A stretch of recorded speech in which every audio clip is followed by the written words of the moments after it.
Hey guys, today we got the team of the decade. I'm going to assume that this is the first of a few launches for the rest of the week, but they did consist of a bunch of ECHL players as well as AHL players, and I'll break down all these cards and see if there's any, hidden gems in the release. We'll start things off with the 87 overall left defenseman Eric Katelis from the Kalamazoo Wings. So right off the bat, decent size at 6'1" and 98 skating across the board.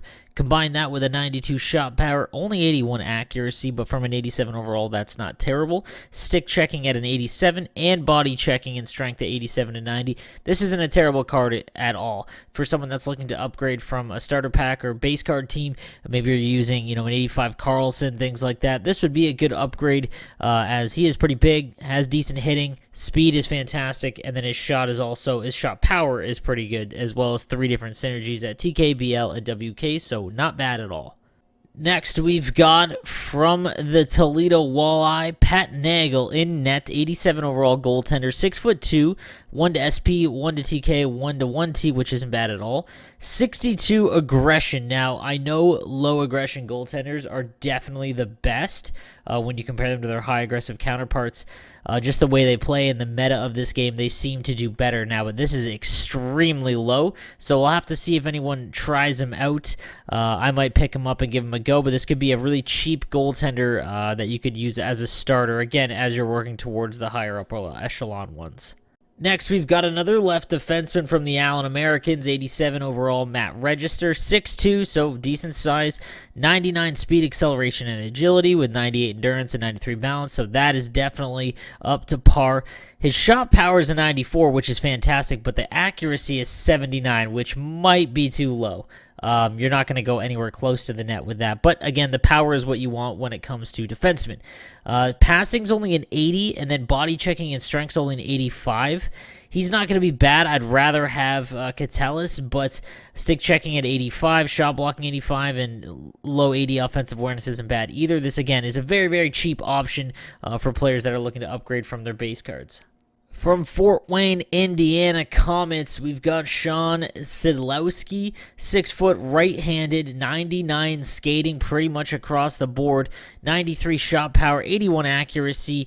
So again, we kind of have that same kind of thing where the shot power is really good, the accuracy's rough, and on a winger, that's kind of tough. But he does have 84 deking, hand stats are all at 82, and then body checking and strength are at 85 and 89. The thing that I cannot stand, and the reason why I would hard avoid this card, is his offensive and defensive awareness stats are at 77. These are the stats. They act as a multiplier for your offensive and defensive stats, but they also help with positioning, so where you are in the offensive and defensive zone. This card would be a liability, and I would avoid him because of these stats. On to Michael Pellick from the Swamp Rabbits, 6'2", 203, 99 skating, again with 99 balance as well. And then the same kind of thing, 87 shot power, 79 accuracy, and then his hand stats are brutal. 79 deking, 79 hand-eye, 81 overall passing, puck control. Body checking 86, 91 strength isn't terrible. Stick checking is a 91, which is nice, but for a center, he also has 79 face-off. So this is a winger card with it. Under 80 accuracy. Hard pass for me.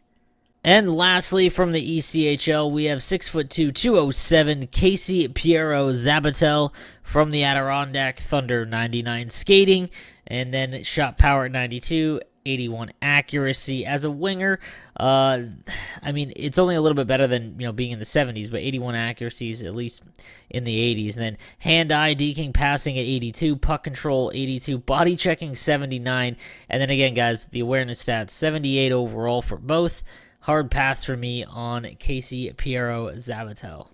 Moving on to the AHL, we've got the 88 overall Dustin Tokarski, 6 foot, 1 to FB, 1 to WC, 1 to 1T, 72 aggression. I see a theme here where they're releasing, kind of obscure goalie cards that are in the NHL or past legends and giving them low aggression. I kind of just think it might be because it is the meta, but he's too small to make it relevant. This would be a hard avoid on all fronts. All right, and from the Roadrunners, we've got the 88 overall Aaron Ness, left defenseman, 1 to SP, 1 to X, so he's got full 99 basically skating across the board, 90 shot power, 78 accuracy. Deking is at an 85, passing, puck control, strength at 80, or body checking at 85, strength at 88, and then his offensive and defensive awareness stats are actually at 85, stick checking at 89. So this is a pretty well-rounded card, except for that shot accuracy. But if you're not someone who takes point shots, this wouldn't be a terrible card. But I mean, he's under 6 foot, so again, this if you can get him for very cheap, I'm talking like 40K maybe. So again, basically these cards are all for players that are, maybe started at holidays or have a free-to-play team, and they're, on the very low or the lower end of overalls. But 6'1" Travis Morin from the Texas Stars might be one that's passable for, even better teams on the lower end. Now he's got 95 speed, acceleration, and agility, 97 balance, but then his shot is 89 power, 84 accuracy, all of his hand stats are 84, and then body checking's an 88, strength's an 89, defensive awareness at 84, shot blocking, stick checking at 84 and 87. That's not bad at all. And then faceoffs at 87. Again, this would have his faceoff stats a little low, but again, if you're looking for an upgrade early on, he's not bad at all because he is 6'1", 201 in combination with those stats. Moving on to TJ Brennan from the Phantoms, 96 skating. Again, if you have SP, then though it will make him 99, and then accuracy and power at 85 and 93. Very good stats. And this is, again, for a defenseman at 6'1", 216, not a bad card at all. His hand stats are 85 deking, 85 hand-eye, which is kind of useless.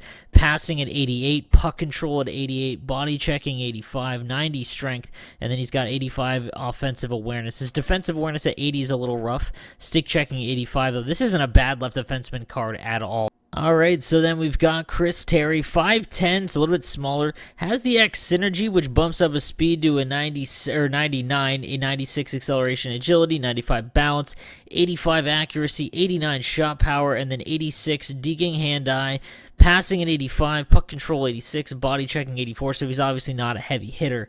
Then offensive and defensive awareness at 84 and 83, stick checking 85. This isn't a bad winger card at all, especially for players that are just starting out or have a weaker team that like guys that go end to end. He can at least keep up with the higher end cards that are out right now. Following that up, we've got the 88 overall, Chris Miller, 5'10", 196, but has 1 to SP, X, and WM, 96 skating across the board with 98 balance, 93 endurance, 90 slap shot power, and 81 accuracy.